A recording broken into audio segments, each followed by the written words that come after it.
Um idoso acolheu uma mãe solteira com 2 filhas que pediam abrigo na sua fazenda. Quando ouviu o que elas falavam durante a noite, ficou em choque. A chuva caía fina e constante sobre os campos verdejantes de Minas Gerais, embalando a paisagem, num ritmo calmo e quase hipnótico. Era uma noite de outono, e a neblina já cobria parte da estrada de terra que levava até a velha fazenda do senhor Arlindo. Aos 73 anos, viúvo há quase uma década, ele levava uma vida simples e solitária em sua propriedade de terra batida, onde criava algumas galinhas, plantava hortaliças e cuidava de um pequeno pomar herdado dos pais. O silêncio era seu companheiro mais fiel desde que Celina, sua esposa, partira de forma repentina. Ela falecera num fim de tarde, sentada na cadeira de balanço da varanda, com um livro nas mãos e o sol se pondo ao fundo. Desde então, Arlindo não tocara mais naquele livro, que ainda repousava na estante da sala, ao lado das lembranças emolduradas da juventude de ambos. Era um homem de poucas palavras e hábitos meticulosos.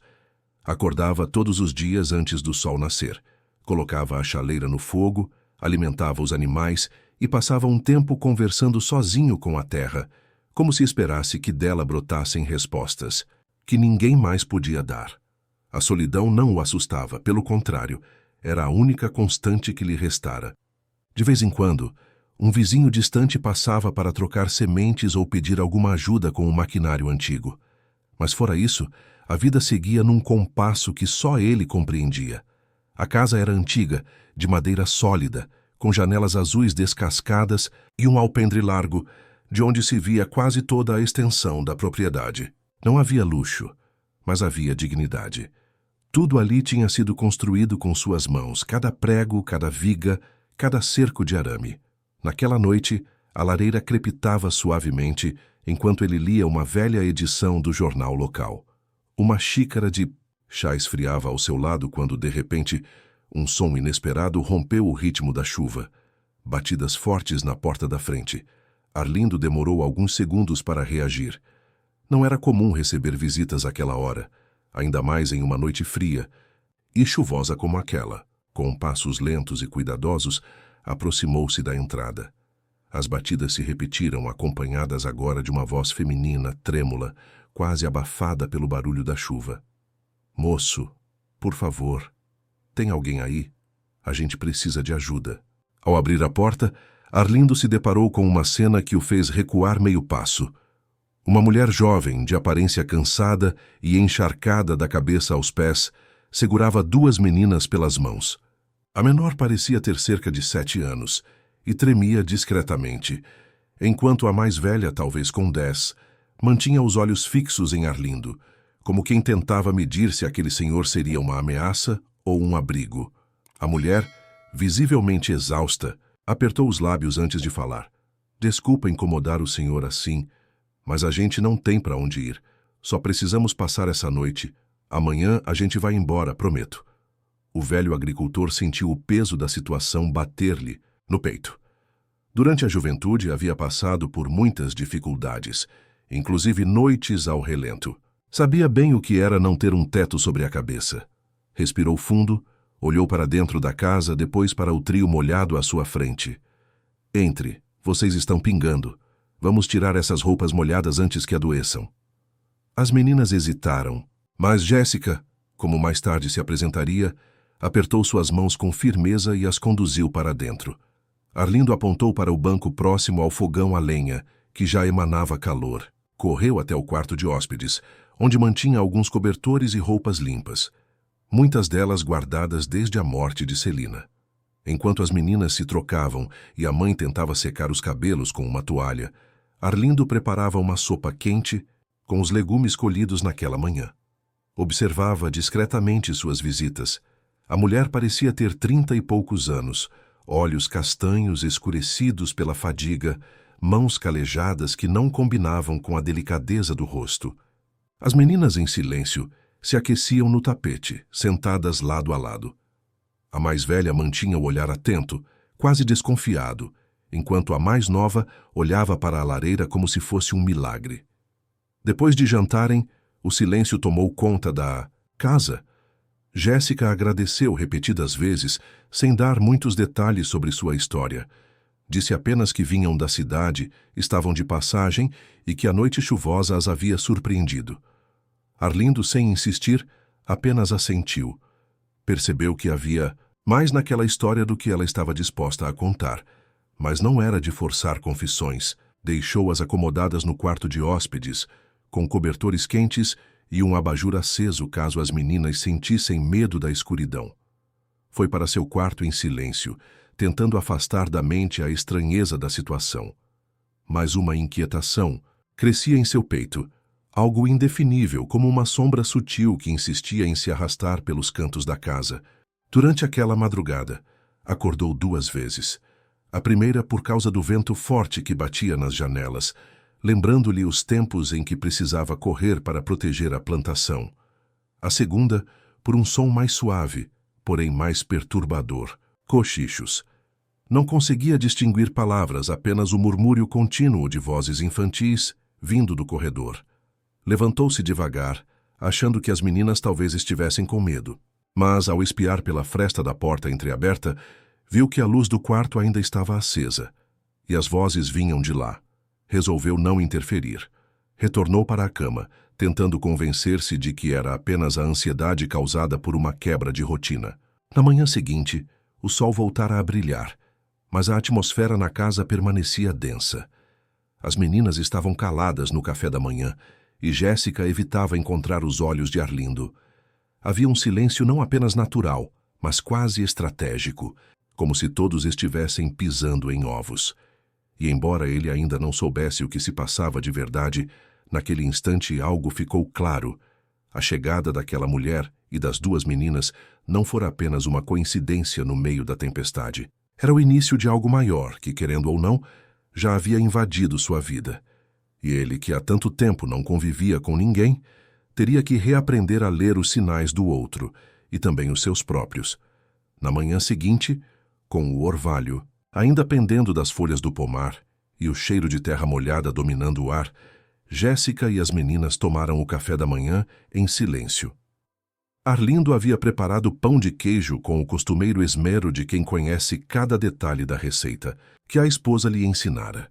Serviu também leite morno, colhido na véspera de uma das vacas que ainda mantinha no estábulo. Mesmo em meio ao desconforto da presença inesperada, ele mantinha sua rotina intacta, como se seguir o ritual das manhãs fosse a única forma de manter o controle do que parecia estar fugindo aos poucos de sua compreensão. Jéssica, vestida, com uma blusa de lã emprestada e uma calça que ficara um pouco larga, agradecia com palavras econômicas, desviando o olhar sempre que podia. As meninas, sentadas lado a lado na ponta da mesa, estavam mais calmas, embora ainda sem esboçar qualquer sorriso.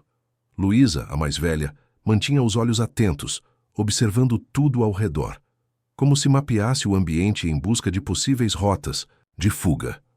Ana, menor e visivelmente mais fragilizada, segurava a xícara com as 2 mãos e olhava para o líquido branco como se fosse algo raro e precioso. Após recolher a louça, Arlindo puxou sua cadeira e se sentou próximo ao fogão, onde a lenha ainda crepitava.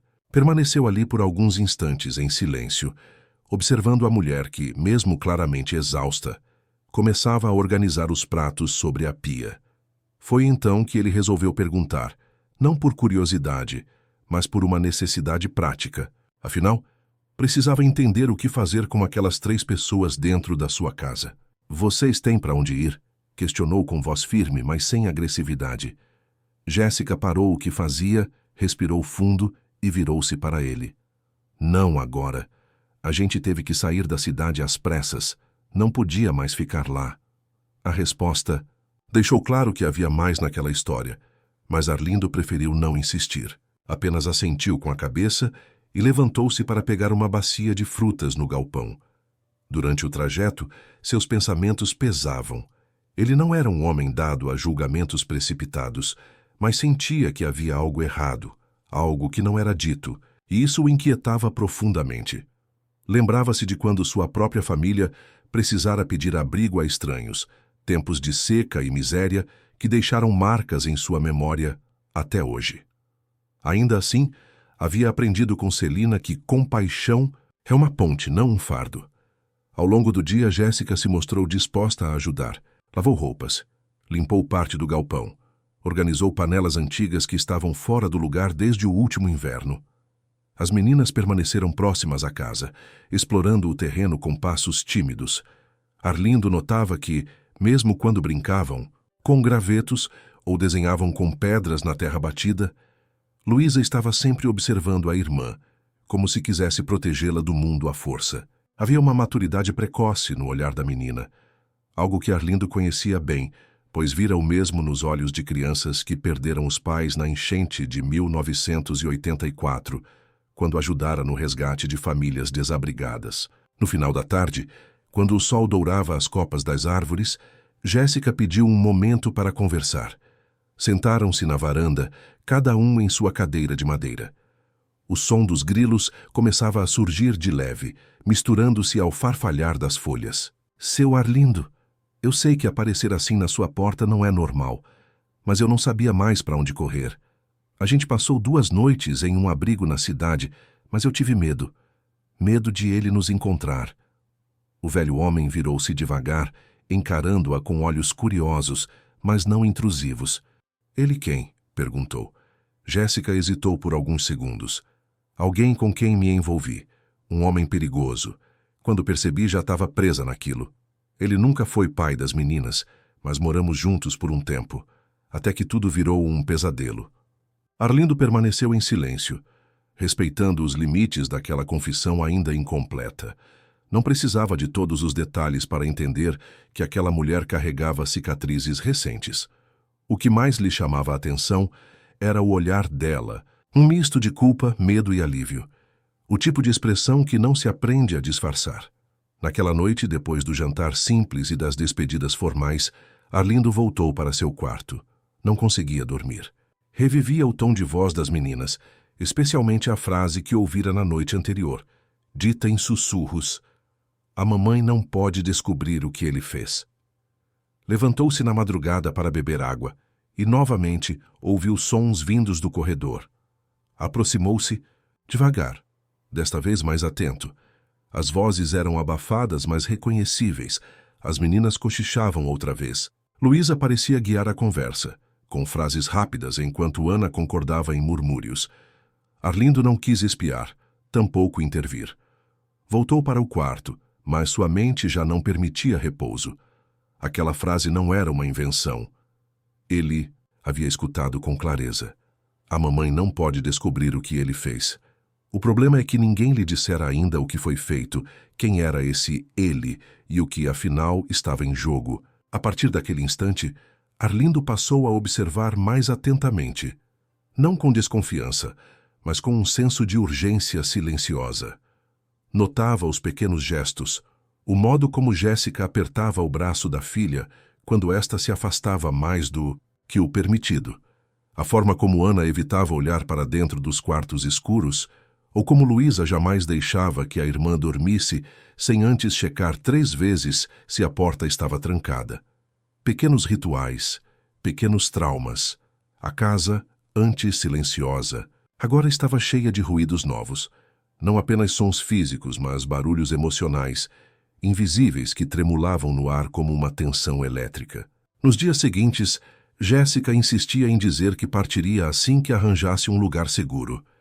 Mas não dizia quando, nem como. Arlindo ofereceu ajuda para entrar em contato com algum parente, algum serviço público. Ela recusava educadamente, alegando que qualquer exposição poderia trazer riscos. O velho sentia que havia um fio prestes a se romper, uma verdade escondida que poderia mudar tudo. E ainda que quisesse continuar vivendo em paz, longe de complicações, já não podia mais fingir que nada estava acontecendo. Aquela casa, que por tantos anos fora refúgio de silêncio e lembrança, agora se tornava palco de uma história que não era sua. E, no entanto, pela primeira vez em muitos anos, Arlindo percebia que talvez ainda houvesse um papel para ele naquele mundo em movimento. Ele só não sabia se estava preparado para descobrir qual seria. A terceira noite chegou envolta em um silêncio denso, como se a própria casa sentisse que havia algo suspenso no ar, algo que ainda não se revelara por completo. O crepitar do fogão a lenha já não bastava para preencher o vazio que se espalhava entre as paredes antigas da residência. Desde que Jéssica e as meninas haviam cruzado o umbral da porta de Arlindo, os sons, os olhares e os silêncios carregavam uma carga emocional que ele não conseguia nomear. No entanto, naquela noite, a inquietação alcançaria um novo patamar. Arlindo deitou-se mais cedo do que o habitual. Seu corpo pedia repouso, mas sua mente continuava percorrendo os mesmos caminhos. Relembrava a frase sussurrada que ouvira na noite anterior. A mamãe não pode descobrir o que ele fez. Aquilo vinha se repetindo em sua cabeça como um eco, persistente, a cada vez mais nítido, como se a memória estivesse ganhando cor e nitidez por conta própria. A cada novo gesto de Luísa, a cada sobressalto de Ana, a frase voltava com mais força. Algo estava escondido debaixo daquela aparente normalidade que Jéssica tentava construir na rotina da fazenda. Por volta de 2 horas depois de se deitar, Arlindo foi despertado por um ruído leve, porém contínuo. Pensou tratar-se do vento, talvez da chuva que insistia em cair intermitente naquela semana, mas logo percebeu que era algo diferente. Levantou-se em silêncio, calçando as sandálias de couro já gastadas pelo tempo, e caminhou até a cozinha em busca de um copo d'água. Passando pelo corredor, porém, seus passos diminuíram até quase parar por completo. Ele ouviu de novo. Vozes, pequenas, infantis, segredando coisas no escuro. Desta vez, mais próximas. Vinha do quarto de hóspedes. O som era abafado, mas suficientemente claro para que algumas palavras se destacassem. Encostando-se à parede, ao lado da porta entreaberta, Arlindo escutou com mais atenção. A voz de Luísa, firme e sussurrante, dizia: "A gente prometeu que não ia contar. Se ela souber, a mamãe vai chorar de novo. Igual naquele dia." Ana respondeu ainda mais baixo. "Mas ele machucou ela, ele bateu, lembra?" Houve uma pausa breve, como se o peso das palavras obrigasse as duas a respirar mais fundo. Luísa completou: "Ela ficou cheia de sangue. Eu vi, mas a gente não pode falar. Não agora." Arlindo sentiu um calafrio percorrer-lhe a espinha. Aquilo não era imaginação, era real. E aquilo que as meninas tentavam esconder tinha raízes profundas em dor, violência e medo. Ele recuou com cuidado, tentando não fazer barulho, e voltou para o próprio quarto. Sentou-se à beira da cama encarando o vazio. A casa que por tantos anos fora sua fortaleza agora estava carregada de um mistério sombrio, uma ferida aberta que respirava em silêncio. Ele não sabia o que fazer com aquilo. Parte de si queria confrontar Jéssica na manhã seguinte, exigir respostas. Outra parte compreendia que há dores que só se revelam quando encontram espaço seguro. E talvez ele ainda não fosse esse espaço para ela. Na manhã seguinte, o café teve gosto de segredo. Jéssica parecia alheia à intensidade das vozes da noite anterior. Falava sobre colher ovos, preparar um pão caseiro, limpar o galinheiro. Arlindo respondia com acenos, fugindo do olhar dela. As meninas estavam caladas, especialmente Luísa, que agora evitava até mesmo encarar o velho. Ana parecia mais leve, mas ainda agarrava uma boneca de pano com força desproporcional. O silêncio delas, contudo, gritava. Enquanto Jéssica varria a área externa da casa, Arlindo decidiu entrar no quarto de hóspedes.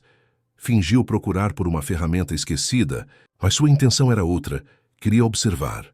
Queria encontrar qualquer vestígio que ajudasse a entender o que aquelas crianças haviam vivenciado. O ambiente estava limpo e organizado, mas, ao se abaixar perto da cama, ele viu uma folha solta embaixo da cômoda. Era parte de um caderno de criança. Pegou-a com cuidado. Nela havia um desenho.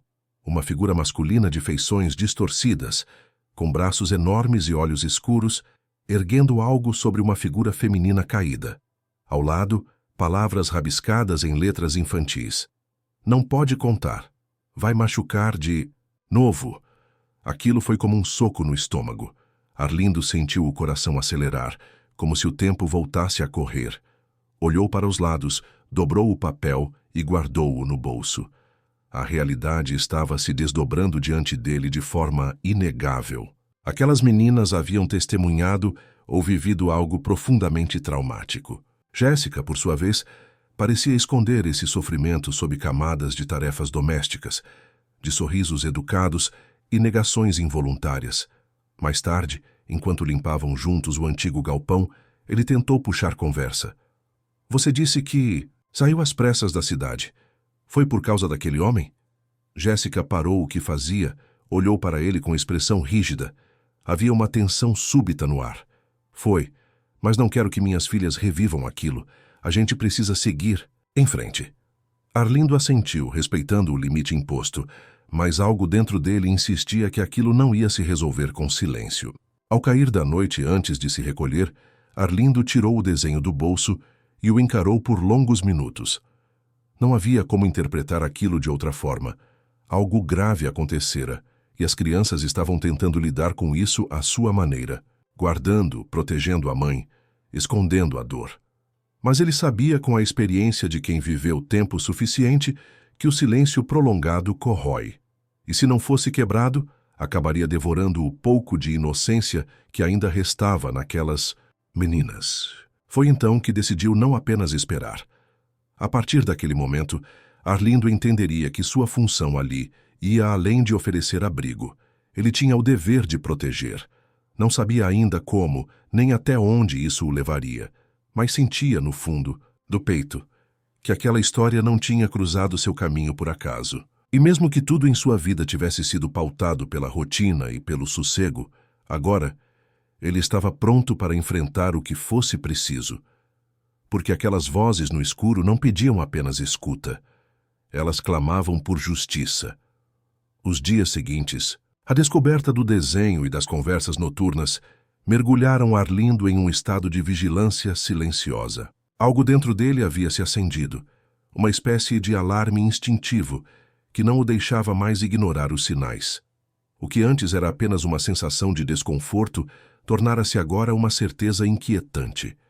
As meninas carregavam um trauma oculto e a mãe, por algum motivo ainda encoberto, se esforçava para manter esse passado enterrado, mesmo diante de pequenas manifestações visíveis que brotavam a cada gesto, a cada frase, a cada olhar. O velho agricultor sabia, no entanto, que algumas verdades, por mais dolorosas que fossem, não podiam permanecer enterradas por muito tempo sem que criassem raízes venenosas. Luísa, que desde a chegada já mostrava uma maturidade incompatível com os seus 10 anos, passou a evitar o contato visual com Arlindo. Era como se temesse que ele tivesse ouvido mais do que deveria. A criança, que antes se mostrava apenas cautelosa, agora estava mais reservada, observando tudo com olhos vigilantes. Ana, por outro lado, havia começado a demonstrar sinais de instabilidade emocional. Chorava diante de situações banais, como quando derrubou um copo de vidro na cozinha ou quando encontrou por acaso uma foto antiga de Celina, a falecida esposa de Arlindo, sorrindo ao lado de uma criança. A imagem da mulher desconhecida, com olhos gentis e braços estendidos em acolhimento, provocou um choro silencioso na menina, que se refugiou no colo da mãe e não disse uma palavra pelo resto do dia. Jéssica tentava manter uma aparência de normalidade, mas era visível que lutava contra algo interno. Seus gestos eram rápidos, como se tentasse compensar a hospitalidade de Arlindo com esforço físico. Lavava, limpava, consertava, organizava. Estava sempre em movimento, talvez para não pensar, talvez para não permitir que as filhas sentissem o peso do lugar em que estavam. Mas Arlindo via por trás da aparência funcional o cansaço emocional estampado no rosto dela. Os olhos, que, à primeira vista, pareciam apenas cansados, revelavam agora um tipo de escuridão que não vinha apenas da falta de sono. Naquela semana, Arlindo resolveu deixar as meninas brincarem no pomar. Ofereceu papel, lápis de cor e pediu que desenhassem o que vissem de bonito ao redor. Ana desenhou uma árvore florida e algumas borboletas. Luísa, no entanto, desenhou 3 figuras embaixo de um céu cinzento, segurando uma corda que se partia ao meio. Havia um muro no fundo e uma sombra projetada atrás dele. Quando Arlindo perguntou o que era, ela apenas respondeu: "É onde a gente não pode voltar." A resposta foi dita com tanta frieza que o velho sentiu uma pontada no peito. Não era o tipo de fala que se espera de uma criança. Não era sequer o tipo de coisa que deveria existir no vocabulário infantil. A convivência tornou-se um exercício diário de percepção. Pequenas atitudes chamavam a atenção de Arlindo. Luísa não comia carne se estivesse em pedaços muito pequenos, como se temesse que algo estivesse escondido ali. Ana, ao dormir, exigia que a porta do quarto ficasse encostada, mas nunca fechada. Em uma tarde de chuva, ao ouvir o barulho forte de trovões, ambas se esconderam sob a mesa da cozinha e só saíram após muitos minutos, ofegantes e com os olhos arregalados. Arlindo ofereceu leite quente, mas nenhuma das duas quis beber. Aquilo não era simples medo de tempestade. Era uma resposta visceral a algum evento traumático, profundo, que as ligava à lembrança do barulho. Aquele tipo de susto não se ensina, se aprende pela dor. Em uma tentativa de aliviar o ambiente, Arlindo convidou Jéssica para caminhar com ele até o açude. Ela aceitou com um sorriso discreto e pela primeira vez falou um pouco mais de si. Contou que trabalhava como balconista em uma loja de ferramentas antes de conhecer o homem com quem convivera por quase 2 anos. Disse que no começo ele era atencioso, prestativo, que ajudava com as meninas e prometia uma vida estável.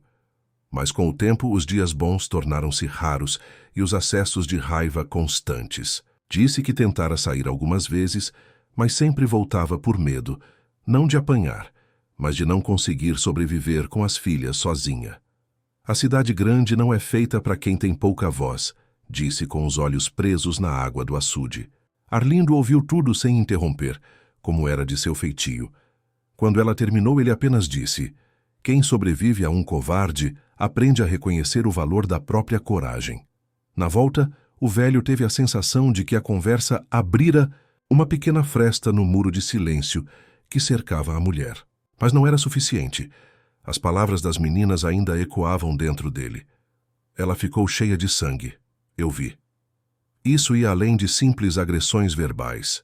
Havia algo mais sombrio, talvez um episódio específico, um ponto de ruptura que levara Jéssica a fugir da cidade, com 2 crianças em pleno outono, sem plano, sem rumo, sem garantias. O que mais o intrigava era o fato de que, em nenhum momento, ela mencionava o pai das meninas. Sempre se referia ao ex-companheiro como aquele homem, e dizia que as meninas não eram filhas dele, mas evitava entrar em detalhes. Certa noite, ao revisitar uma das gavetas de Celina, onde guardava álbuns antigos, Arlindo encontrou uma câmera fotográfica analógica. Sentiu um aperto no peito. Aquela câmera fora responsável por capturar os momentos mais felizes da vida que tiveram. Juntos, aniversários, colheitas, festas juninas. Pegou-a com cuidado, soprou o pó acumulado e lembrou-se de algo que Celina costumava dizer. A gente só enxerga de verdade quando para de querer controlar o que vê. E naquele instante, Arlindo percebeu que precisava enxergar aquelas crianças com mais profundidade. Não apenas como vítimas, mas como sobreviventes de uma história que ainda não haviam contado por completo. Na manhã seguinte, deixou discretamente o desenho que havia encontrado no bolso de Luísa sobre a mesa. Ao lado, colocou um papel em branco e um lápis. Não disse nada. Quando voltou, horas depois, o papel estava preenchido.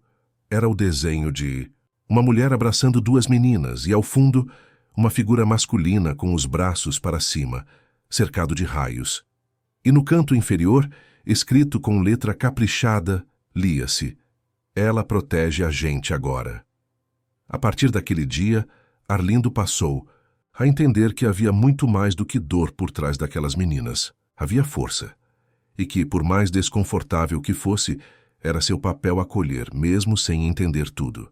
Porque, às vezes, proteger não significa saber, significa estar presente, firme, quando o mundo ao redor desmorona.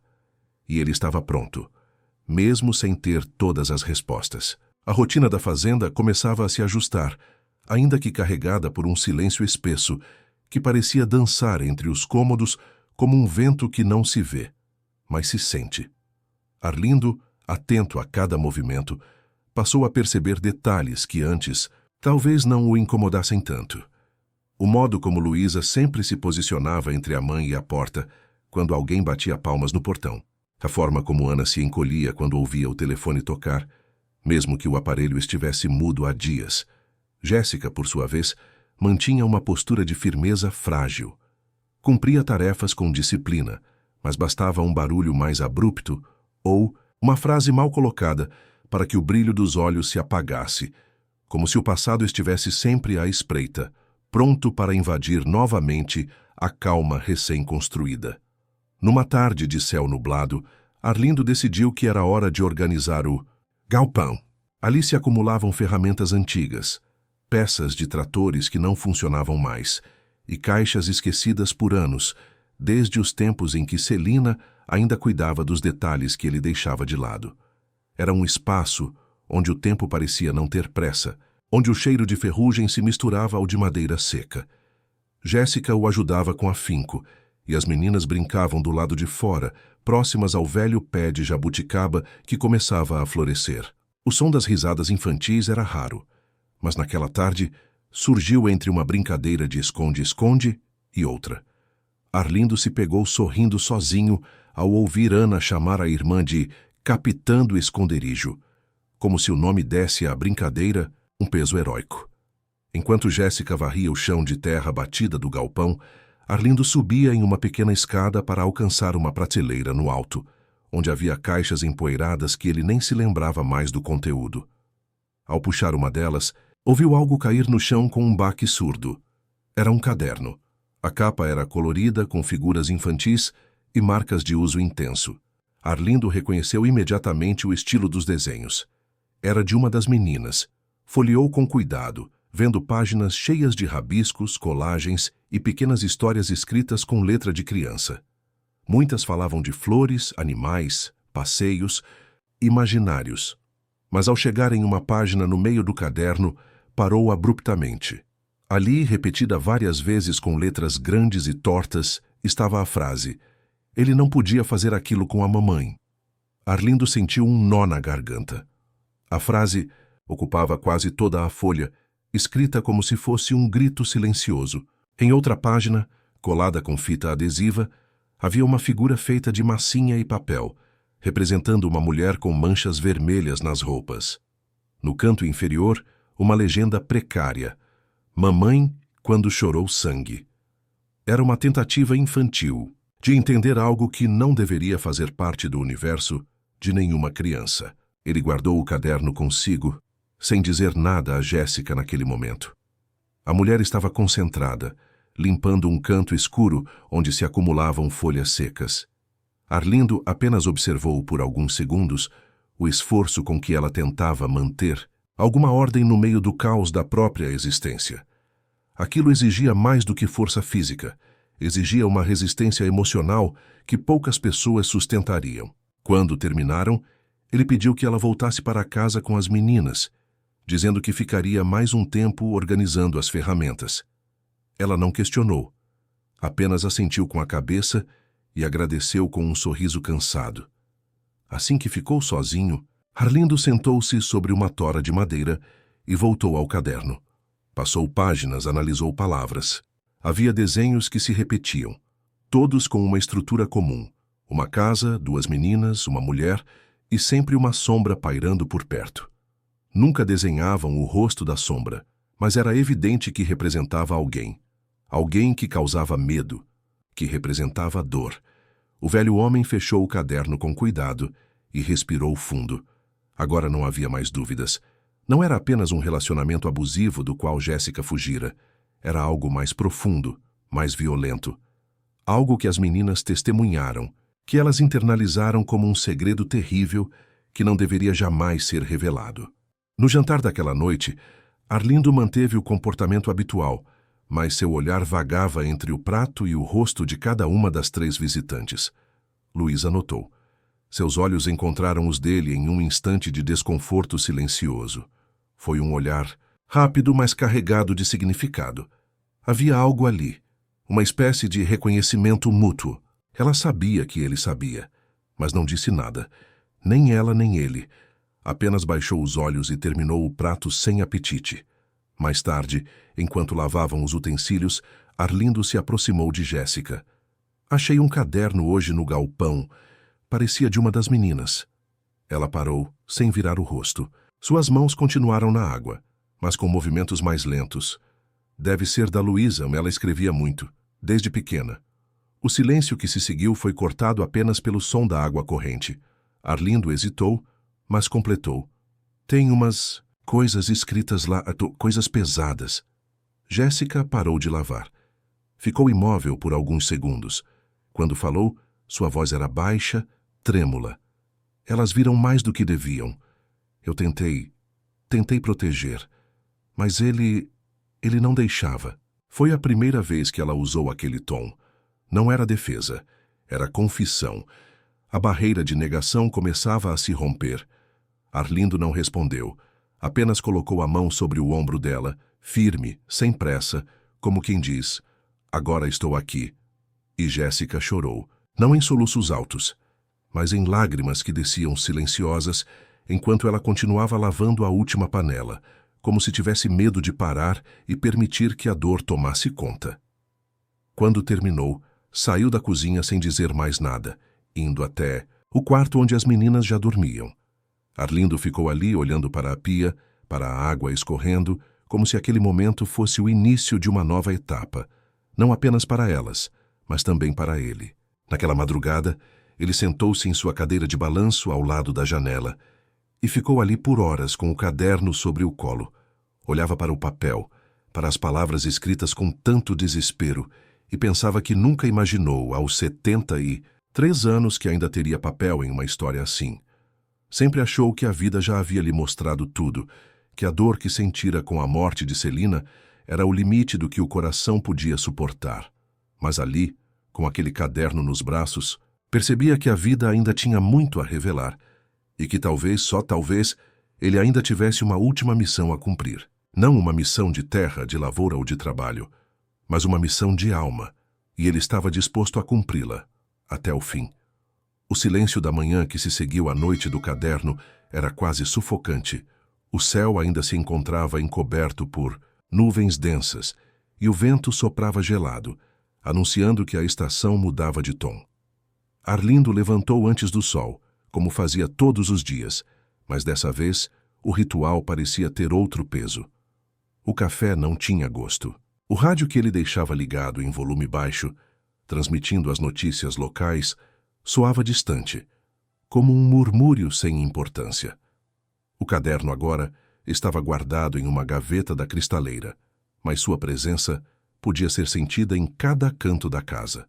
Era como se as páginas escritas pelas mãos pequenas de Luísa tivessem impregnado a madeira, o chão, o ar. Um segredo deixara de ser segredo, e isso mudava tudo. Jéssica evitava Arlindo desde a noite anterior. Estava diferente, menos disposta, como se o breve momento de desabafo tivesse deixado uma rachadura em sua armadura. Passava mais tempo dentro do quarto. Saía apenas para o essencial. Mantinha as meninas por perto como se precisasse vigiá-las, não por desconfiança, mas por medo de que o mundo as alcançasse mesmo ali, no interior escondido de Minas. Luísa, perceptiva como sempre, caminhava pela casa com passos silenciosos, vigiando a mãe com os mesmos olhos atentos de antes. Ana, embora mais tranquila nos últimos dias, voltou a ter os olhos marejados por qualquer motivo. Um corte no dedo ao descascar batatas foi suficiente para fazê-la tremer e se esconder atrás de Jéssica por longos minutos. Arlindo tentou manter a rotina, mas era impossível fingir normalidade. Resolveu então enfrentar a verdade como ela vinha, aos poucos, em fragmentos. Durante a manutenção do cercado do curral, chamou Jéssica para conversar. Disse que precisava de ajuda para erguer algumas estacas novas e ela, relutante, aceitou. Caminharam até a parte mais alta da propriedade, onde o terreno se alargava em campos abertos.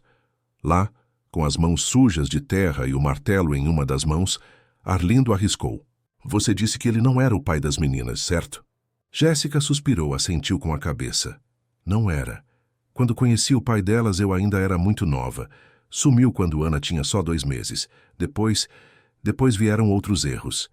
Ela falava como quem anda sobre um terreno instável. Qualquer passo em falso e tudo desabaria. Arlindo, paciente, esperou. Esse homem com quem você viveu, ele sabia disso?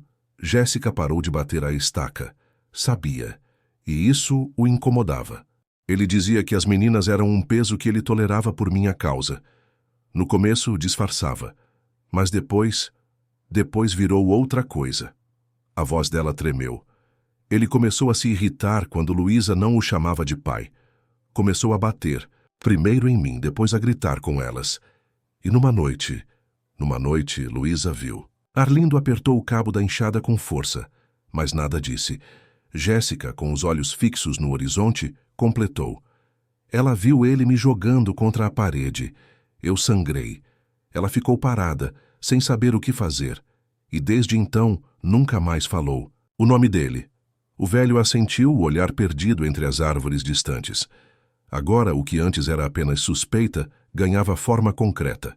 Não era só fuga, era tentativa de sobrevivência.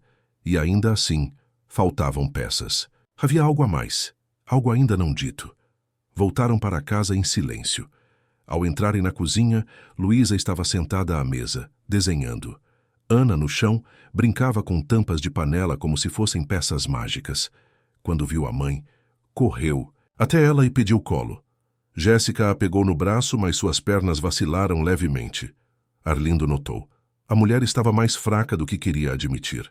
Naquela noite, após as meninas dormirem, Jéssica apareceu na varanda, onde Arlindo fumava um cigarro de palha que fazia apenas em ocasiões muito específicas. Ela sentou-se ao seu lado, calada por alguns minutos. Depois disse: Eu não sabia que ela escrevia aquilo. Eu achava que estava protegendo, mas talvez estivesse só adiando a dor. Arlindo tragou o cigarro e respondeu sem tirar os olhos do escuro. Às vezes, proteger também é calar, mas calar demais pode virar abandono. Jéssica assentiu, mas não respondeu. Ficaram ali até o frio os obrigar a entrar. O dia seguinte começou com mais um susto. Ana acordou gritando no meio da madrugada. Um pesadelo. Dizia que alguém estava batendo na porta e que ele tinha voltado. Acordou a casa inteira. Arlindo correu até o quarto.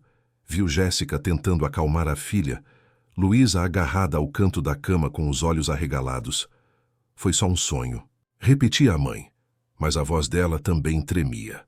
Arlindo ficou na porta, observando. Quando Jéssica percebeu, lançou-lhe um olhar de quem pede desculpas por trazer o caos a um lugar antes tranquilo.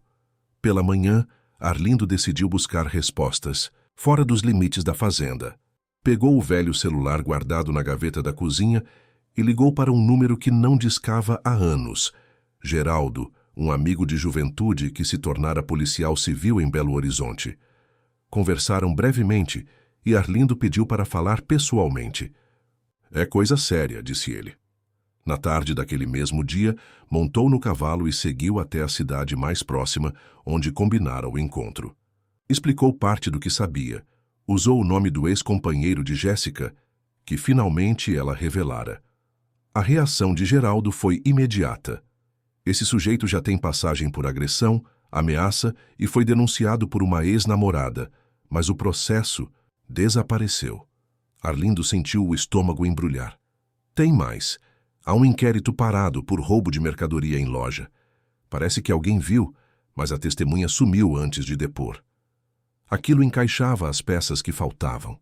O motivo da fuga, o medo constante, a desconfiança de Jéssica.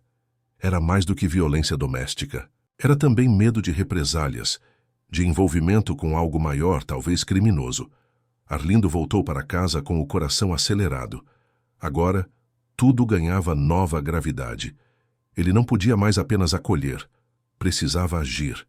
As vozes que ouvira, no escuro, os desenhos, os pesadelos, os sussurros, todos apontavam para uma verdade que não podia mais ser ignorada, e ele, mesmo sem ter buscado, agora era parte dessa história, e dessa vez não ia virar as costas. As nuvens carregadas pairavam sobre o céu da fazenda, como se refletissem o clima emocional que se enraizava cada vez mais entre aquelas 4 vidas reunidas por acaso ou por destino. Depois da conversa com Geraldo e da confirmação dos antecedentes do ex-companheiro de Jéssica, Arlindo não conseguia mais repousar a mente. Cada olhar de Luísa, Cada gesto retraído de Ana, cada silêncio tenso de Jéssica, agora carregavam novas camadas de significado. Era como se a casa inteira tivesse se tornado um campo minado de lembranças, medos e esperas. Ele sabia que não podia forçar ninguém a falar, mas algo precisava ser feito antes que o trauma transformasse definitivamente aquelas crianças. No dia seguinte à ida à cidade, Arlindo acordou antes mesmo do nascer do sol. Passou as mãos, enrugadas pelo rosto, e ficou algum tempo sentado à beira da cama, pensando nas possibilidades. Chamá-las para sair dali, mas para onde? Confrontar o passado com a ajuda de seu velho amigo policial, mas com que provas? Tudo ainda era apenas fragmentos, frases sussurradas, desenhos assustadores, lembranças confusas. O medo da mãe era real, mas também era um muro. E esse muro só poderia ser transposto se alguém lá dentro decidisse abri-lo por dentro. Foi durante o café da manhã que Luísa, pela primeira vez em dias, falou espontaneamente com Arlindo. Perguntou se ele sabia fazer pipa. A pergunta veio carregada de algo que não era apenas curiosidade infantil. Era um teste, uma espécie de convite disfarçado. Arlindo sorriu e respondeu que sim, que fazia muitas quando era menino, e que ainda tinha cana de bambu seca no galpão. Se você quiser, a gente faz uma essa tarde, disse ele sem pressa. Luísa assentiu com um olhar que pela primeira vez em muito tempo parecia menos opaco. Naquela tarde, cortaram bambu, dobraram papel de pão e usaram cola feita de farinha. Ana observava tudo com os olhos brilhando, ainda sem coragem de participar, mas claramente encantada com a movimentação. Jéssica assistia da varanda, em silêncio, talvez aliviada ao ver as filhas sorrindo, ainda que por instantes. Enquanto ajustavam o rabiola, Luísa disse: "A gente fazia pipa lá também, mas ele não deixava brincar muito. Dizia que era coisa de vagabundo." Arlindo manteve o olhar firme na linha da pipa, evitando olhar diretamente para ela. "Brincar é coisa de criança, só isso", respondeu. A menina não disse nada, mas por um momento seus ombros relaxaram. À noite, após o jantar, Arlindo encontrou Luísa sentada no alpendre sozinha, com os pés descalços tocando o chão frio. Sentou-se ao lado dela e ficou em silêncio, esperando que fosse ela quem quebrasse o momento. E ela quebrou. "A gente não queria que a mamãe descobrisse, mas ela descobriu. Foi por isso que a gente teve que sair de lá." As palavras vieram com dificuldade, mas vieram. Arlindo não perguntou, não interrompeu, apenas ouviu. Ele levava dinheiro da loja onde ela trabalhava. Luísa viu. Contou para mim, a gente ficou com medo. Ela tentou avisar a mamãe. No começo ela não acreditou. Depois começou a desconfiar. Um dia voltou mais cedo do trabalho e viu ele pegando dinheiro da bolsa dela. Eles brigaram, ele bateu nela, de novo. Mas dessa vez foi pior, tinha sangue. Luísa chorou, eu também. Foi a mamãe que disse que a gente precisava sumir, que ninguém podia saber, que ele tinha amigos, perigosos. A revelação viera como uma enxurrada. Cada palavra era uma pedra sendo removida do muro do silêncio.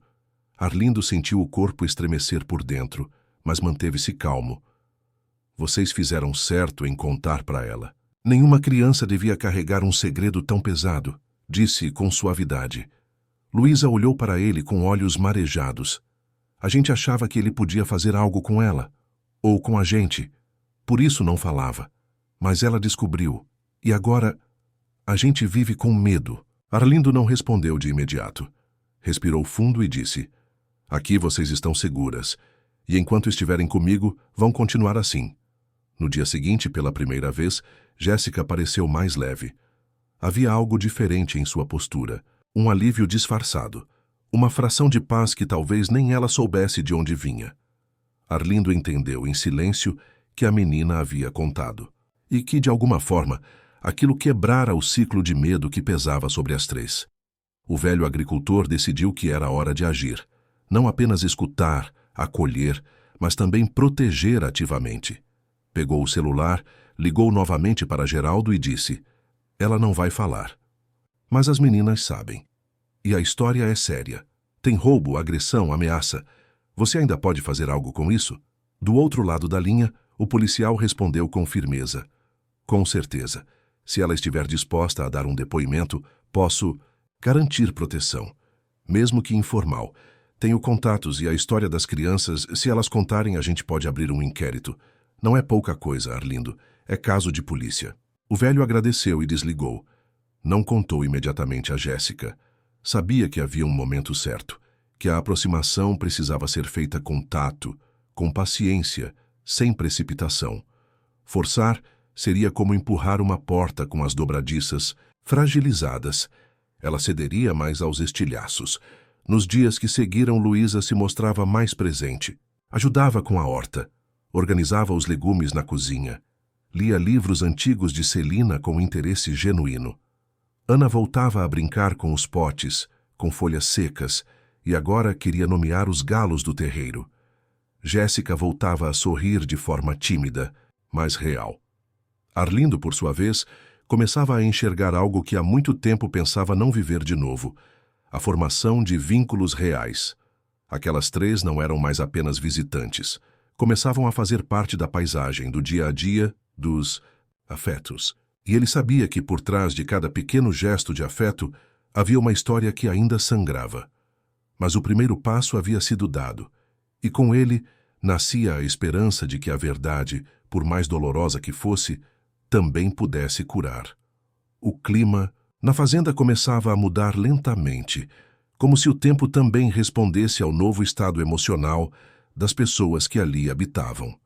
As manhãs pareciam mais claras, mesmo quando o céu estava encoberto. As refeições, antes silenciosas e cheias de tensão, agora traziam pequenos diálogos, risos contidos e, principalmente, olhares mais leves. No entanto, apesar da melhora no ambiente, Arlindo sabia que ainda havia muito a ser desvendado. O que Luísa havia contado na varanda era apenas parte da verdade. Faltavam peças no quebra-cabeça, peças que apenas Jéssica podia completar.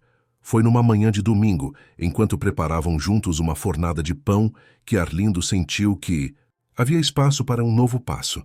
Jéssica sovava a massa com os punhos firmes, o rosto concentrado, enquanto Ana desenhava no chão da varanda e Luísa lia em voz baixa um livro antigo de contos mineiros. Era uma cena quase comum, quase doméstica. Arlindo observava e, após alguns minutos, disse com tranquilidade: Geraldo, aquele meu amigo policial, disse que pode ajudar, mas para isso precisa entender melhor a situação. O que exatamente aconteceu naquele último dia, Jéssica? O que fez você fugir assim, de madrugada, sem rumo? Ela não respondeu de imediato. Continuou sovando a massa por alguns instantes, como se estivesse decidindo se aquilo ainda era segredo ou se já podia ser revelado. Depois parou, limpou as mãos em um pano de prato e se sentou na cadeira de palha ao lado da mesa. Arlindo sentou-se em frente a ela, aguardando. Jéssica então começou, com voz firme, mas embargada. Eu conheci o Marcos num ponto de ônibus. Ele era gentil, parecia educado. Começamos a conversar, depois ele passou a aparecer no meu trabalho. No início, era só atenção. Me levava para casa, trazia almoço, dava presente para as meninas. Era o tipo de homem que toda mulher sozinha espera encontrar. Trabalhava como segurança particular. Dizia que tinha amigos influentes. Com o tempo, ele foi se tornando mais presente, insistente. Até que me convenceu a morar com ele. Alugamos uma casa simples, perto do centro. As meninas foram junto, claro. E nos primeiros meses, ele parecia um bom padrasto. Fazia Ana dormir. Contando história, levava Luísa para a escola. Ela fez uma pausa, respirou fundo e continuou. Mas ele não suportava a contrariedade. Começou a se irritar quando eu discordava de alguma coisa. Gritava, quebrava pratos, dizia que tudo o que ele fazia era por nossa causa. Depois, começou a me controlar. Com quem eu falava, onde eu ia, que roupa eu usava. Dizia que estava me protegendo, que o mundo era perigoso. E eu acreditei por um tempo, porque depois de tanto tempo sozinha, a gente acha que tudo que vem em forma de presença é cuidado. Arlindo escutava em silêncio. Jéssica abaixou os olhos e disse com voz mais baixa. Ele perdeu o emprego. Disse que ia resolver, mas começou a trazer mercadoria para casa. Coisa de loja, roupas, relógios, ferramentas. Disse que era presente de um amigo. Um dia encontrei notas fiscais na bolsa dele, todas com o nome da loja onde eu trabalhava. Confrontei. Ele me bateu. Foi a primeira vez. Fiquei com hematomas nas costelas. As meninas viram. Depois ele chorou, disse que ia mudar, prometeu. E eu burra fiquei. Arlindo moveu-se na cadeira, a respiração pesada. Jéssica agora mantinha o olhar fixo em um ponto no chão. Luísa viu ele pegando dinheiro do caixa da loja. Eu tinha levado elas lá porque não tinha com quem deixar. Ele entrou sorrateiro, como se fosse só me visitar. E ela viu. Me contou. No começo achei que tinha sido engano, mas depois percebi que ela tinha razão. Quando confrontei de novo, ele surtou. Quebrou o celular, me jogou contra a parede da sala, me cortou com um pedaço de vidro. Foi sangue demais. Ana ficou em pânico. Luísa tentou me proteger. Foi quando percebi que aquilo não era mais sobre mim. Era sobre elas. Ela parou novamente. As lágrimas caíam sem alarde, molhando o avental de algodão. Naquela madrugada, arrumei uma sacola com roupas, peguei as meninas e saí. A pé. Caminhamos até a rodoviária. Peguei o primeiro ônibus que saía. Não sabia para onde ir. Só sabia que precisava desaparecer. Arlindo não conteve o impulso e segurou a mão dela com firmeza. Você fez certo. Nenhuma mãe merece viver isso. Nenhuma criança merece carregar esse peso. Jéssica assentiu, enxugou as lágrimas e se levantou, voltando à massa de pão, como se aquilo fosse sua âncora com a realidade. Eu só quero que elas tenham paz, seu Arlindo, que possam dormir sem medo, viver sem esconder segredo. Por isso nunca denunciei, porque se ele descobrisse onde a gente tá... A voz falhou. Arlindo se levantou, caminhou até a pia, lavou as mãos e disse: ele não vai descobrir, mas você vai ter que confiar, de verdade, e contar tudo isso para o Geraldo. Ele vai saber como agir, e eu vou estar do seu lado. Nos dias seguintes, Jéssica relutou. Tinha medo. O trauma era fundo. Mas Luísa, ao perceber a tensão da mãe, foi até ela numa noite e disse: se você contar, ele não pode mais fazer nada, a gente está segura, e o vovô Arlindo vai proteger a gente. Foi a primeira vez que a palavra vovô saiu da boca de uma das meninas.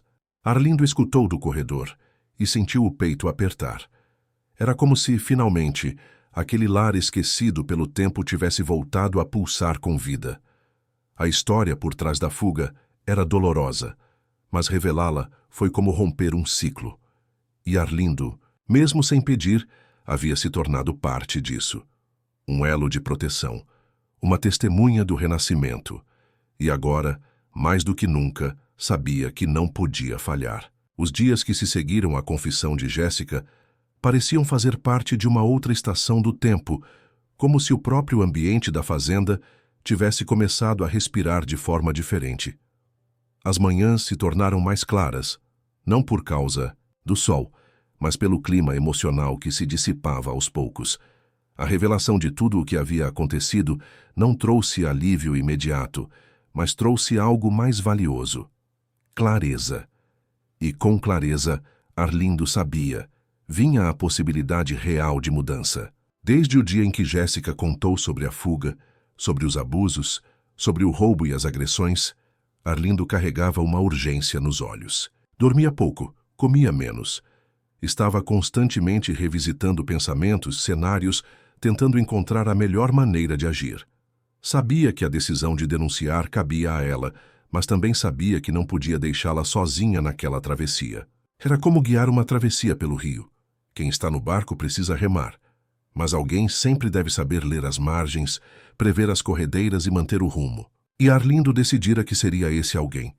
Foi numa tarde de céu limpo que ele pegou a bicicleta velha guardada no paiol e resolveu visitar novamente o amigo Geraldo.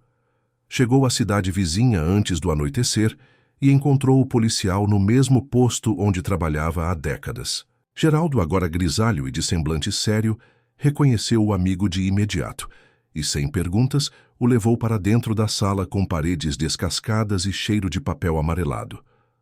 "Ela vai falar?" perguntou direto. Arlindo assentiu com um movimento de cabeça. "Vai. Não agora, mas vai. Eu só preciso entender o que você pode fazer com isso, porque se ela colocar a cara, esse sujeito vai saber que ela quebrou o pacto de silêncio. E ele não é qualquer um. Geraldo acendeu um cigarro e se encostou na janela. O nome dele apareceu em 3 investigações nos últimos 2 anos: agressão à ex-companheira, ameaça a comerciante e envolvimento com um grupo de receptação de produtos roubados. Mas ele sempre escapou. Testemunhas desaparecem, provas somem. O chefe da loja onde ela trabalhava, por exemplo, já foi alertado, mas nunca fez nada. Talvez tenha rabo preso. Agora, se ela confirmar que viu ele com dinheiro do caixa, se as meninas falarem, e aí temos um caminho. E com o histórico dele podemos montar um dossiê, mas precisa ser bem feito. Depoimento gravado, em local seguro. Eu posso garantir isso. Arlindo levou as mãos à cabeça, respirando fundo. Ela ainda tem medo. Acha que ele vai aparecer, que tem gente dele em todo lugar. Geraldo o encarou com um olhar que misturava compaixão e firmeza. Medo é arma de covarde. E ela não é covarde, só precisa saber que não está sozinha. Na volta para casa, o velho agricultor pedalava devagar, os pensamentos girando mais rápido que as rodas da bicicleta. Enquanto cruzava a estrada de terra, cercada por eucaliptos, recordou um episódio de seu passado que havia enterrado com o tempo. Foi há quase 40 anos, quando ainda trabalhava com transporte de carga. Um colega de profissão, Elias, havia sido agredido por um agiota que operava entre caminhoneiros. Elias devia dinheiro, e quando não conseguiu pagar, foi espancado na beira de uma estrada. Arlindo foi quem o socorreu. Lembrou-se da revolta, da impotência, da raiva. Lembrou-se de ter jurado a si mesmo que, se um dia pudesse impedir que alguém passasse por aquilo, faria o que fosse preciso. Naquela época, Arlindo procurou ajuda. Foi a delegacias, escreveu cartas, bateu de porta em porta. Nada aconteceu. O agiota continuou atuando até ser preso anos depois por outros crimes. Mas a marca da injustiça ficou com ele. E agora, décadas, depois sentia que o destino o colocava novamente diante de uma escolha. Ele podia se manter no papel de observador, proteger sua paz, ou podia agir. E ele já havia feito sua escolha. Chegando em casa, encontrou Jéssica sentada na varanda, com Ana dormindo em seu colo e Luísa desenhando no chão. O desenho era simples, mas comovente. Uma casa com uma cerca branca, um homem de chapéu segurando 2 mãos pequenas e, ao fundo, uma árvore com flores. Arlindo sentiu o peito apertar. Aproximou-se devagar e se agachou ao lado de Luísa. "Essa árvore existe mesmo ou você inventou?" perguntou. Ela sorriu timidamente. "Existe. É aquela lá do fundo, perto do poço. Eu gosto dela porque parece que ela protege a gente." No dia seguinte, Arlindo chamou Jéssica para conversar. Sentaram-se à sombra da jabuticabeira, onde o vento trazia o aroma doce das frutas. Ele contou tudo o que havia discutido com Geraldo. Explicou como funcionaria, quais seriam os riscos, quais as garantias. Jéssica ouvia em silêncio, o olhar fixo no chão. Quando ele terminou, ela levantou os olhos e disse apenas: "Se fosse só por mim, eu não faria. Mas por elas, eu falo." Naquela noite, o ambiente na casa era diferente. Não havia mais o peso do não dito. As meninas brincavam com panos e latas, fingindo montar um restaurante. Jéssica costurava um vestido para Ana, usando retalhos antigos. Arlindo observava de longe, como quem vê uma fogueira reacender depois de dias de frio. E, no fundo, sentia que o passado que o havia moldado com todas as perdas, dores e silêncios, agora se transformava em força. Ele estava onde deveria estar, fazendo o que era certo. E não por heroísmo, mas porque o tempo, mesmo quando parece ter passado, sempre oferece uma nova chance de fazer valer a vida. O compromisso com a verdade, uma vez assumido, transforma tudo. A decisão de Jéssica em falar, mesmo que por amor às filhas, não a libertou imediatamente. Ao contrário, pareceu acender em sua mente uma série de alarmes que ela não conseguia mais ignorar. A segurança aparente da fazenda agora era acompanhada por olhares constantes para a estrada, passos mais contidos, o velho celular sendo verificado com frequência, mesmo desligado. Jéssica vivia o dilema silencioso de toda vítima que decide romper o ciclo. A libertação vem com um custo, e o medo de represálias cresce na mesma proporção da coragem. Geraldo, fiel à sua palavra, organizou tudo com agilidade. Em 2 dias marcou o encontro em um posto policial discreto, fora da cidade, onde Jéssica poderia prestar o depoimento com o mínimo de exposição. Arlindo combinou de acompanhá-la e pediu à vizinha mais próxima, Dona Marlene, que morava a 5 quilômetros, que cuidasse das meninas durante a ausência da mãe. Jéssica hesitou, mas Luísa, com um olhar mais firme do que se esperava de alguém tão jovem, disse: "A gente espera. Faz o que precisa fazer, mamãe." Foi a primeira vez que a menina expressou apoio com tanta clareza. Não havia só coragem. Naquela frase, havia também compreensão. E isso doía. Arlindo percebeu mais uma vez que aquelas crianças tinham amadurecido sob a sombra do medo. Na manhã da partida, enquanto Jéssica se arrumava, Arlindo sentiu um peso no peito que não conseguia explicar. Não era apenas preocupação com o que ela diria à polícia, mas um pressentimento. O tipo de inquietação que se instala no corpo como prenúncio.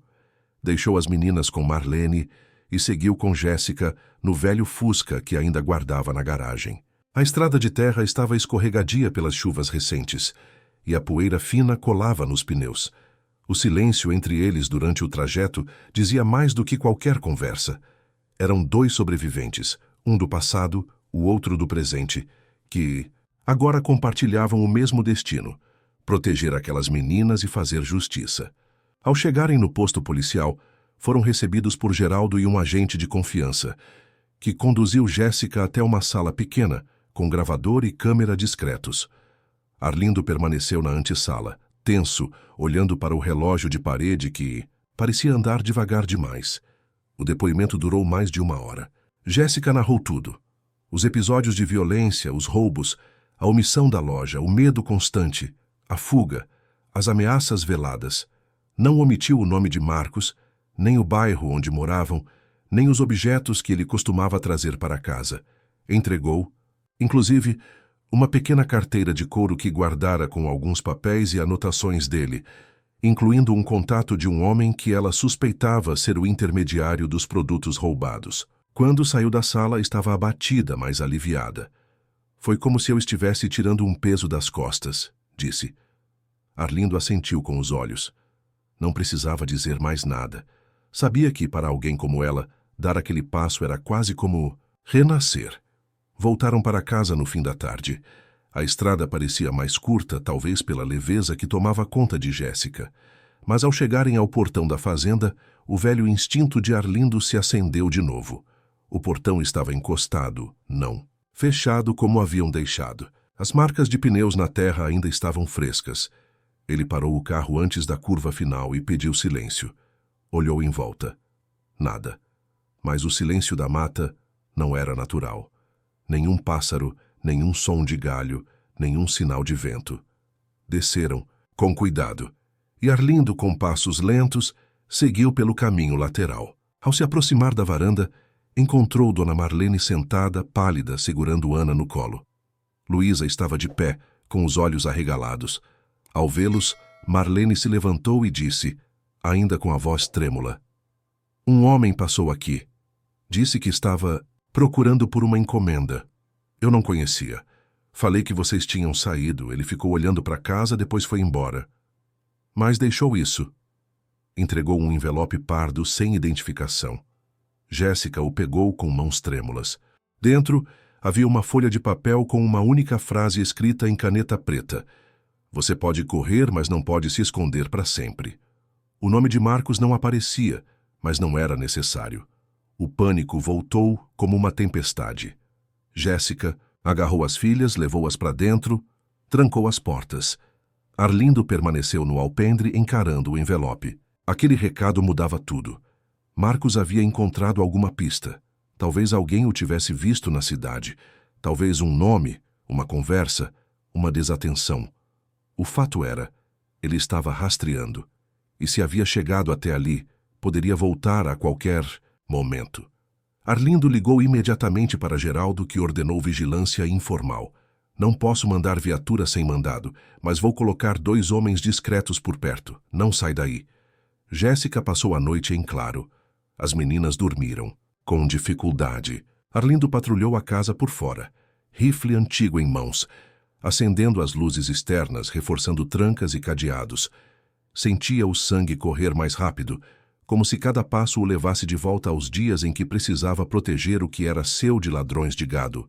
Mas agora era diferente. Aquilo não era apenas uma questão de propriedade. Era sobre vidas, sobre traumas, sobre inocência. No dia seguinte, reforçou a cerca, instalou um alarme improvisado com sinos e arame e posicionou refletores que mantinha guardados há anos. Marlene se ofereceu para ficar por perto. Outros vizinhos, ainda que poucos e distantes, foram avisados. A rede invisível do campo se formava. Uma solidariedade silenciosa que unia todos em torno da proteção dos vulneráveis. Mas havia algo que o envelope deixara claro. O tempo da espera acabara. A tensão agora era constante. A possibilidade de reencontro com o passado era real. E Arlindo, mais do que nunca, sabia que cada passo dali em diante seria decisivo. Não apenas para Jéssica e as meninas, mas para ele também. Porque depois de tanto tempo vivendo na sombra da memória, ele agora lutava por um presente. Um presente onde a justiça não fosse apenas um conceito, mas uma realidade construída com coragem, vigilância e amor. A tensão instaurada pelo bilhete ameaçador, deixado por Marcos, fez a rotina da fazenda mudar radicalmente. A leveza recém-conquistada pela família foi substituída por uma vigilância contínua, como se cada canto da casa precisasse agora ser checado, como se cada som do mato carregasse uma ameaça invisível. Arlindo transformou-se em um sentinela. Não havia mais pausas, cochilos na varanda, momentos distraídos com as galinhas ou o pomar. A paz, que já vinha sendo reconstruída com dificuldade, fora novamente fragmentada. E mesmo assim, havia uma diferença essencial dessa vez. Eles não estavam mais à mercê do silêncio. Havia testemunhos, registros, nomes entregues. Agora, havia também uma rede de apoio, por menor que fosse, e uma verdade contada. Geraldo, ciente da gravidade, intensificou suas ações. Não era possível agir formalmente ainda, mas ele sabia que o cerco precisava começar a se formar. Uma denúncia tão consistente quanto a de Jéssica, associada a informações detalhadas e possíveis conexões com uma rede de receptação, exigia movimento. Nos bastidores, contatou colegas de confiança, cruzou dados, vasculhou ocorrências ligadas ao nome de Marcos, seus vínculos anteriores e principalmente onde ele poderia estar atuando. As informações começaram a surgir como pequenas fagulhas num rastilho de pólvora. Ligações com uma loja de fachada, envolvimento com seguranças particulares suspeitos, transações irregulares em nome de terceiros. Enquanto isso, na fazenda, a rotina seguia alterada.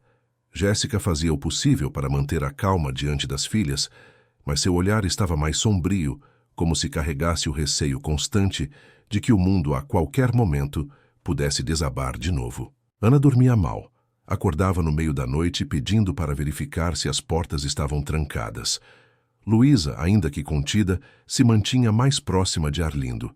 Ela já não perguntava sobre o passado, não falava do que viram ou viveram, mas seus gestos mostravam uma confiança que só nasce entre quem compartilha segredos difíceis. Passava horas com o velho no galpão, ajudando a organizar ferramentas, fingindo que aquele cotidiano simples era tudo o que precisavam. Foi numa dessas tardes em que Arlindo tentava distrair a menina, limpando um antigo moedor de café, que recebeu a ligação de Geraldo. O tom da voz do policial não deixava margem para dúvidas. Conseguimos mandado. O juiz da comarca autorizou busca e apreensão. Temos provas de envolvimento em crime de receptação, além do depoimento da Jéssica. Ele vai ser preso.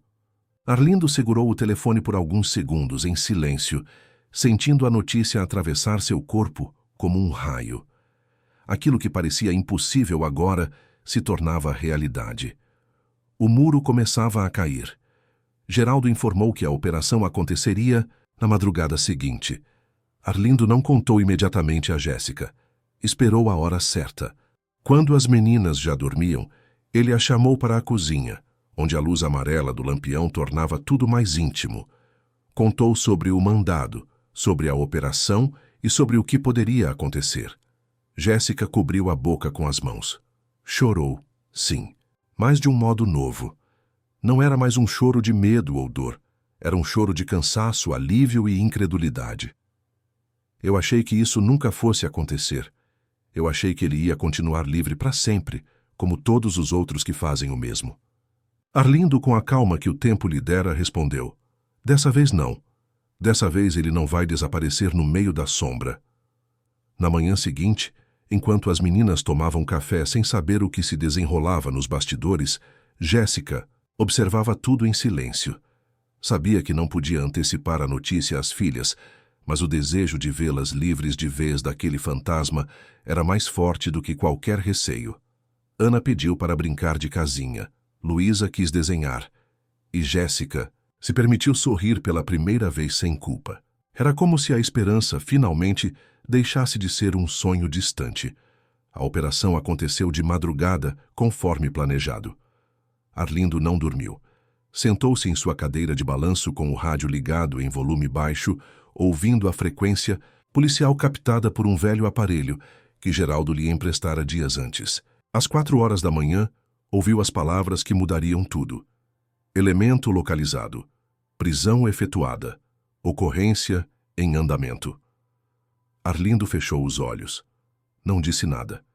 Apenas sentiu em silêncio o peso de tudo o que viveram sendo finalmente dividido com a justiça. Na manhã seguinte, quando Geraldo ligou confirmando que Marcos havia sido preso em flagrante com documentos falsos e produtos ilegais no carro, Arlindo sentou-se com Jéssica na varanda e lhe contou. Ela não reagiu de forma eufórica, não gritou, não comemorou, mas sorriu, um sorriso sereno, contido, de quem vê uma ferida começar a fechar. Eu não preciso mais olhar para trás o tempo todo? Perguntou, ainda com dúvida. Arlindo respondeu com firmeza. Agora você pode olhar para frente. Luísa ouviu parte da conversa da porta e correu até a mãe. Acabou? Perguntou. Jéssica abraçou a filha e com a voz embargada respondeu. Acabou. Ana, sem entender completamente, pulou no colo das duas. E naquele abraço silencioso, Arlindo sentiu que, enfim, estava vendo a reconstrução começar de verdade. Naquele mesmo dia, ele preparou o melhor almoço dos últimos meses. Frango assado, legumes frescos da horta, doce de leite feito em casa. Sentaram-se todos à mesa, com o sol entrando pela janela da cozinha. E pela primeira vez, o som predominante na casa foi o da leveza. Risos, conversas simples, planos para o futuro. Jéssica falou em talvez procurar um trabalho na cidadezinha próxima. Arlindo ofereceu ajuda. Luísa disse que queria estudar numa escola de verdade. Ana pediu uma bicicleta. E naquele instante, tudo pareceu possível. Porque a reviravolta, embora não apagasse o passado, havia enfim aberto caminho para um futuro possível. E agora ninguém ali estava mais sozinho. A notícia da prisão de Marcos se espalhou discretamente entre os poucos vizinhos das redondezas. Ainda que distante dos centros urbanos, a comunidade rural a qual a fazenda de Arlindo pertencia tinha seus próprios meios de se comunicar. O silêncio de uns e os olhares curiosos de outros não incomodaram Jéssica. Pela primeira vez em muito tempo, ela andava pela terra batida com os ombros mais retos, o passo mais firme. Havia ainda o peso do que fora vivido, mas ele já não era paralisante. Agora, tornava-se memória. Uma memória dura, mas que já começava a deixar espaço para outras mais leves. Luísa e Ana foram as primeiras a sentir as mudanças. Ana passou a correr com liberdade pelo quintal, sem parar a cada barulho estranho. Luísa voltou a rir alto, principalmente quando ajudava Arlindo a cuidar do pomar ou alimentar os galos. O velho agricultor, por sua vez, parecia revigorado. Não apenas pelas novas companhias, mas pelo propósito que redescobria a cada amanhecer. Ele acordava antes do sol, como sempre, mas agora já não era recebido apenas pelo silêncio da casa. Era saudado pelo aroma do café sendo coado por Jéssica, pelas risadas das meninas se arrumando, pelo som dos passos leves que preenchiam a casa antes tão quieta. Poucos dias após a prisão, Jéssica decidiu que queria permanecer ali. Não, havia outro lugar para ir. Não no momento. E a ideia de deixar a segurança conquistada era inconcebível. Arlindo, sem dizer muito, apenas assentiu. No fundo, já havia tomado a decisão. Aquela casa era agora delas também. Não por caridade, mas por justiça. E, de certa forma, por amor. Porque o que se construíra ali nos últimos meses era mais do que um abrigo temporário. Era uma convivência transformadora, um vínculo que se formava dia após dia, gesto após gesto. Com a ajuda de Marlene, começaram a providenciar os documentos das meninas para matriculá-las na escola rural da região. Não era uma escola grande, tampouco moderna, mas era acolhedora. A professora, Dona Celina, uma coincidência que emocionou Arlindo profundamente, era conhecida por sua paciência com crianças que vinham de contextos difíceis. Ao saber da história, recebeu Luísa e Ana com uma sensibilidade que encantou Jéssica. A primeira semana de aula foi um marco. Ana voltou para casa contando que aprendera a desenhar girassóis. Luísa, mais reservada, trouxe um poema escrito por ela, e tímida o entregou a Arlindo. Era simples, mas carregado de sentido. Falava sobre um homem que cuidava de uma árvore ferida até que ela voltasse a dar flores. Arlindo, ao ler, não conseguiu conter a emoção. Guardou o poema na gaveta, onde mantinha os bilhetes antigos de Celina, junto às recordações mais preciosas de sua vida. Pela primeira vez desde que perdera a esposa, sentia que não estava mais vivendo de lembranças. Estava construindo algo novo, com raízes fincadas no presente. Jéssica também começou a buscar novas rotinas.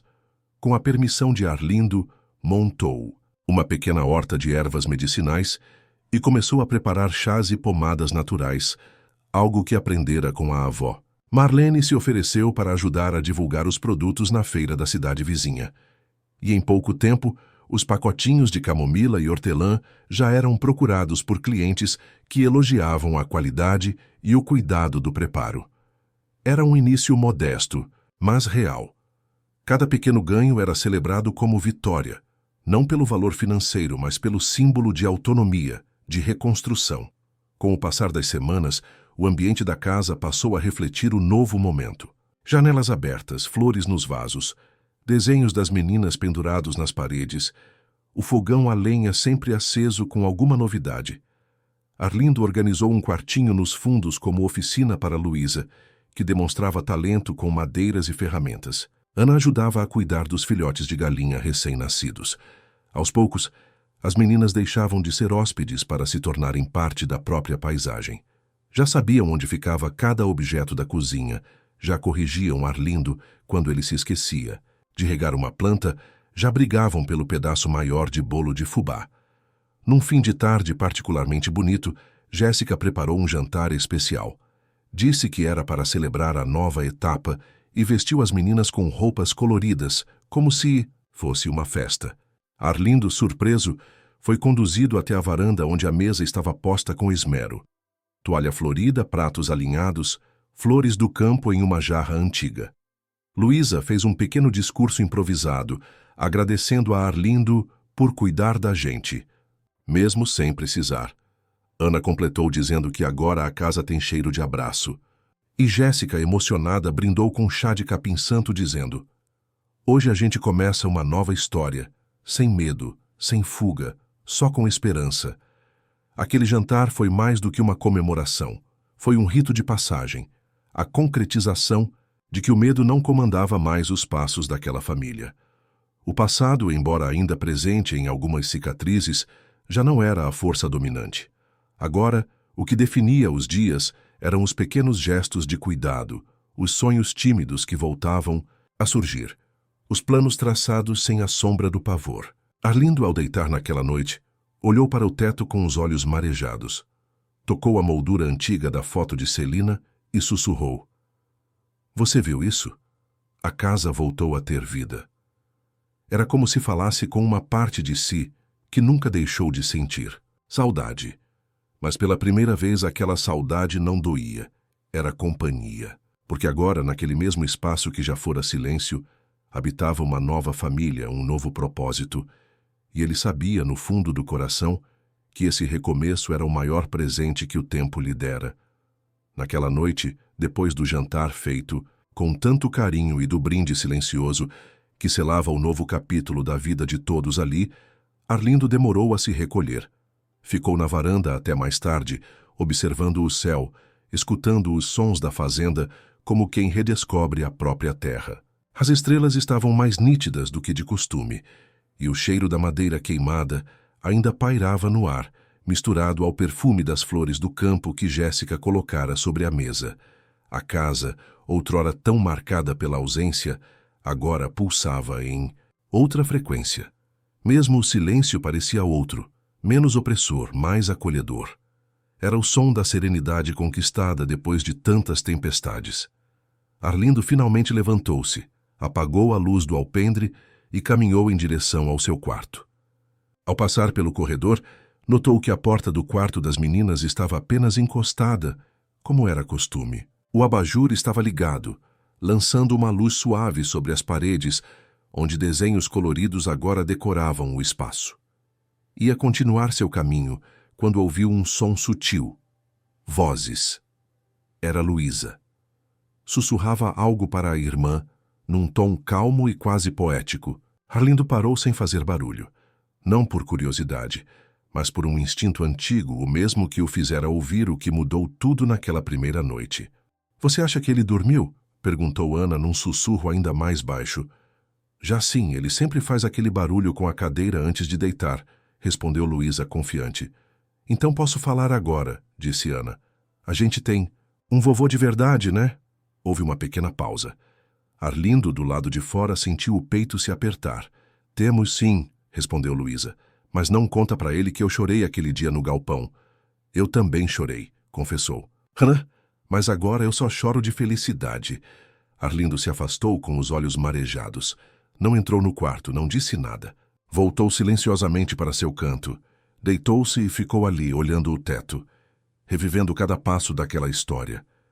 Lembrou-se da primeira vez que ouviu sussurros, da inquietação que aquilo lhe causou, do mistério que se desdobrava pelas frestas da casa. Lembrou-se do caderno esquecido, dos desenhos que denunciavam uma dor que ninguém deveria conhecer tão cedo. Lembrou-se da coragem de Jéssica, dos olhos firmes de Luísa, da doçura assustada de Ana e de como a casa, feita de barro, tijolo e lembrança, renasceu com a presença delas. O que ele ouvira naquela noite não era mais um segredo, mas uma verdade que selava tudo o que haviam construído. Era o som de um vínculo que não precisa de sangue para ser real. Era o reconhecimento silencioso de que amor se aprende, se conquista, se constrói. E, acima de tudo, se escolhe. Ele escolhera estar ali. E elas, mesmo com todos os motivos para temer, escolheram confiar. Nos dias seguintes, a vida seguiu com naturalidade. Jéssica passou a cuidar do pequeno negócio de chás com mais dedicação. Arlindo construiu uma nova estufa improvisada para ajudá-la a secar as ervas. Luísa foi premiada na escola por um texto sobre o lugar mais seguro do mundo. Ana pediu para aprender a andar a cavalo, e Arlindo, com paciência infinita, passou a ensiná-la aos fins de semana. O que antes era sobrevivência se tornava vida plena. O que antes era fuga se tornava morada. A comunidade passou a ver aquele grupo com respeito, não mais como os forasteiros que chegaram numa noite de chuva, mas como parte do lugar. Na feira, Jéssica era chamada pelo nome. Na escola, Luísa e Ana eram queridas, e na vizinhança, quando se referiam a Arlindo, diziam com naturalidade: "É o avô das meninas." Ninguém questionava, ninguém pedia explicação. Era como se todos soubessem, no fundo, que alguns laços não precisam de certidão para serem legítimos. Num fim de tarde, meses depois de tudo, Arlindo sentou-se com Jéssica na varanda. Ela fazia crochê. Ele descascava laranjas para as meninas. O sol se punha devagar, tingindo o céu de um laranja profundo. Arlindo olhou para o horizonte e disse, como quem fala consigo mesmo: Eu achei que meus dias já estavam todos contados, sabe? Que depois que Celina se foi, o que restava era esperar a hora. Mas aí vieram vocês e me ensinaram que a vida ainda pode surpreender. Jéssica sorriu, sem tirar os olhos do trabalho, e respondeu com suavidade. O Senhor não nos acolheu, salvou a gente, de um jeito que ninguém mais poderia. Arlindo balançou a cabeça e respondeu. Foi a presença de vocês que me salvou. Naquela noite, antes de dormir, ele se levantou para tomar água. Ao passar novamente pelo quarto das meninas, ouviu sussurros. Desta vez, não parou para escutar. Sorriu no escuro e seguiu adiante, porque agora ele já sabia. Sabia que aquelas vozes não falavam mais de medo, de dor, de segredos. Falavam de pertencimento, falavam de amor. E ali, no silêncio da sua casa, no calor da sua terra, no ciclo novo que se iniciava, Arlindo soube com certeza. O que ele ouvira naquela primeira noite foi o sussurro de um recomeço. E naquele sussurro estava o verdadeiro milagre da vida.